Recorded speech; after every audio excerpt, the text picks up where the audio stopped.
Hello viewers, this is Paladin of Odin, and this is some more Magic the Gathering Online. This is another episode of the Standard Commentary series, and it looks like we have a Golgari deck. Don't quite know what it is yet. The other side is either running White Weenie with a splash of red, or he might be running Boros Aggro. But so far it's looking like White Weenie. He just played a Town Gossip Monger, followed it up with Thalia's Lieutenant, so all of his creatures got +1/+1 counters. Golgari has an Inexorable Blob, which is a 3/3 that, as long as he has Delirium, when it attacks, you get to put a 3/3 green ooze token onto the battlefield tapped and attacking. So it effectively doubles itself.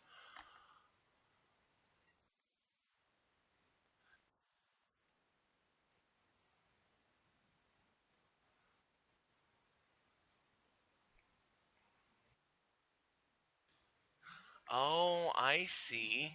Artifact creature counts as an artifact and a creature, so 4 types, 3 cards. For a second there I thought it was bugged.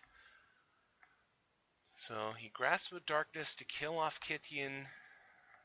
Then he played the Hangerback Walker for 0 so that he could get Delirium. Tacked in for 6. Passes back to White Weenie. He has another Kithian.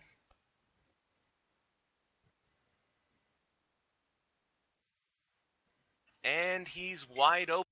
So he attacks all in.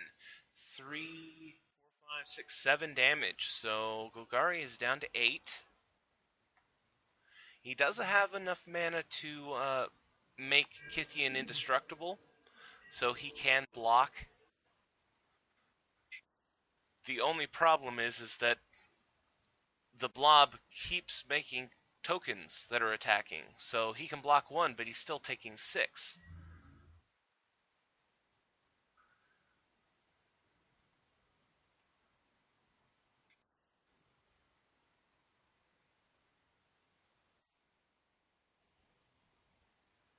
And this is looking like an all-out race here. The problem is that Golgari needs to kill off 1 or 2 more creatures, otherwise he's going to lose the race. Because White Weenie already has lethal on the board right now.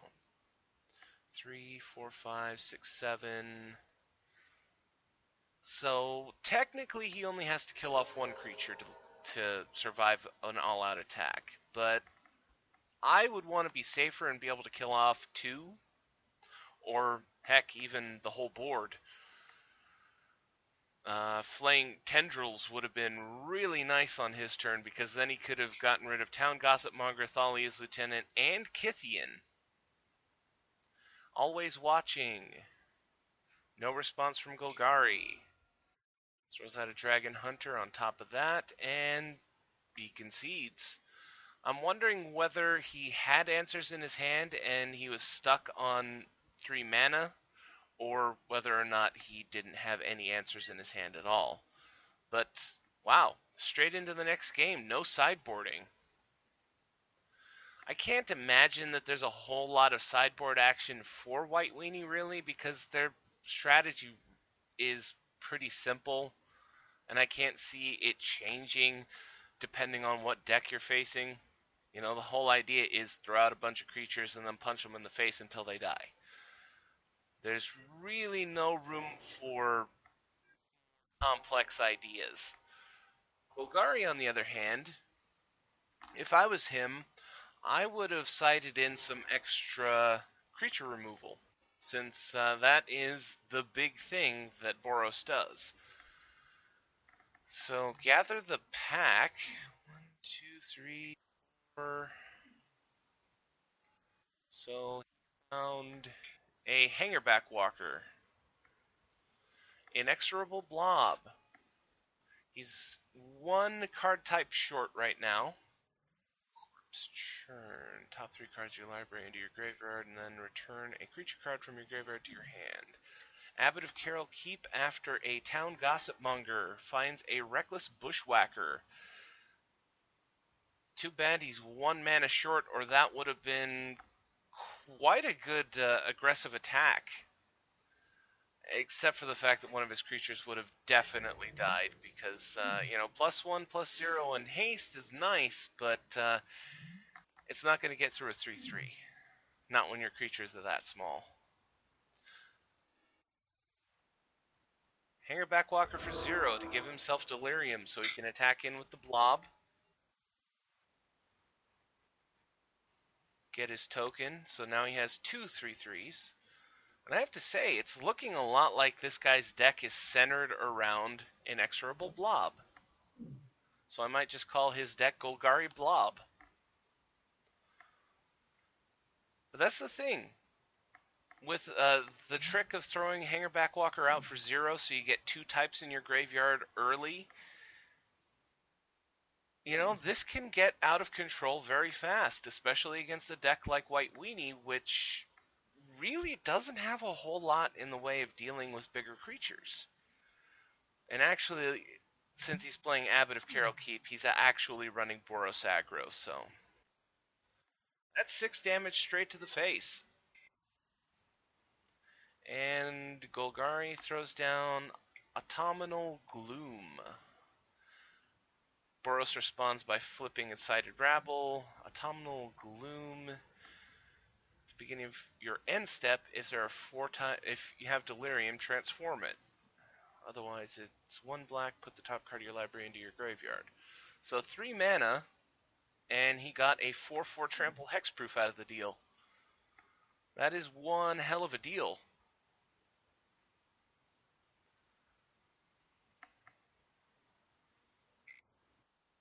Griff's Boon on the Incited Rabble. Prowess up the Abbot to 3/2. 4 cards left in his hand, and 2 mana open.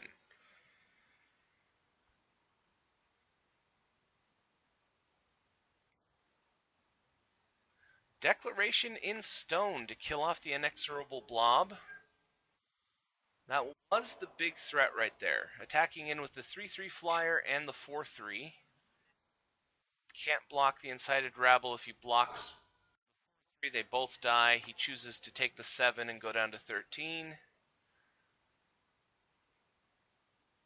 And something as simple as an ultimate price would be really helpful for this Golgari deck right now. He's attacking all in. The 3/3 is blocked by the Throbbing Inspector since this thing has trample, so that's 4 damage to the face. Boros is down to 10. Second main phase, Inexorable Blob.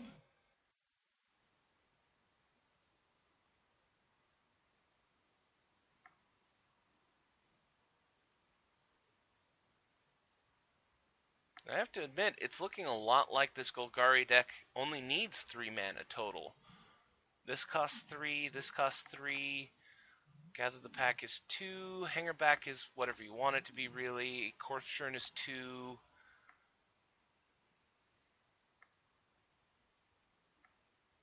So Boros has 3 cards in hand, 4 mana available.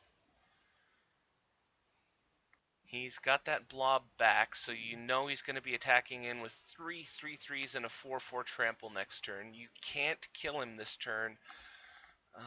Let's see, the Reckless Bushwhacker.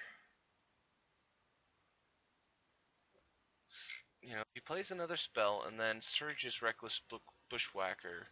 Okay, there's Always Watching. That'll power up the Abbot to 3/2, give all of his creatures +1/+1, so he'll have a 4/4 and a 4/3 temporarily.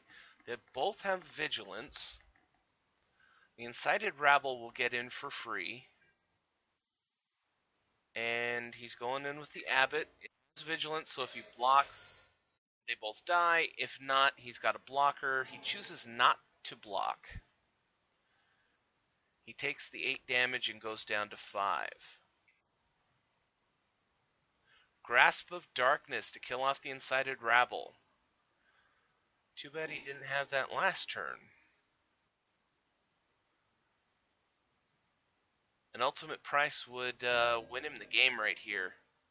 Or another Grasp of Darkness, though he couldn't play it. He doesn't have enough black.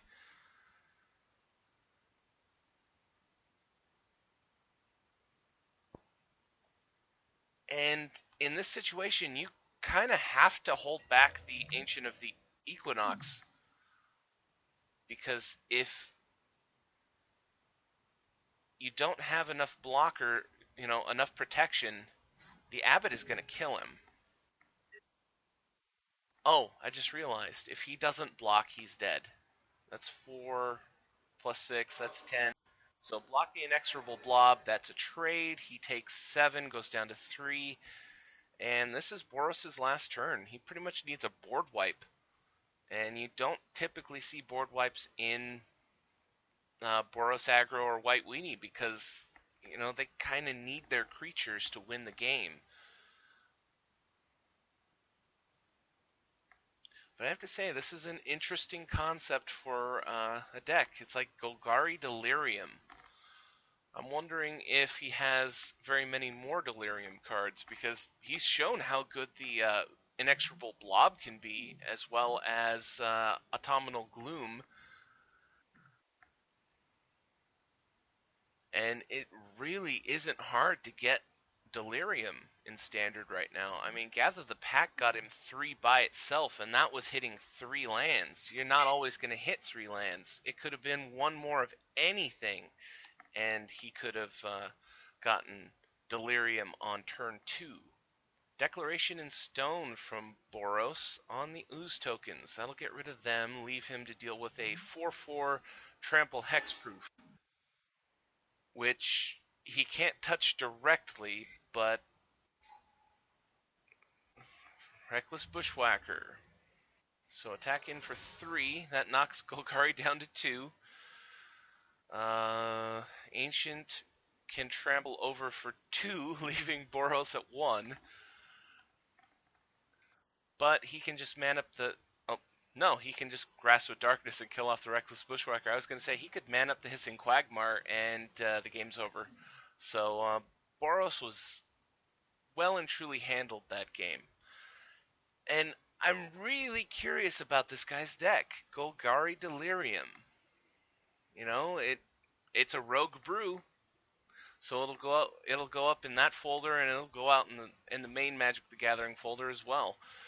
Maybe we've just seen a brand new archetype that'll make it big in Standard. Probably not, because usually they don't, but you never know. So I'm going to end the video there. That was Golgari Delirium versus Boros Aggro. And if you liked what you saw, hit that like and subscribe button for me, and I'll see you in the next video.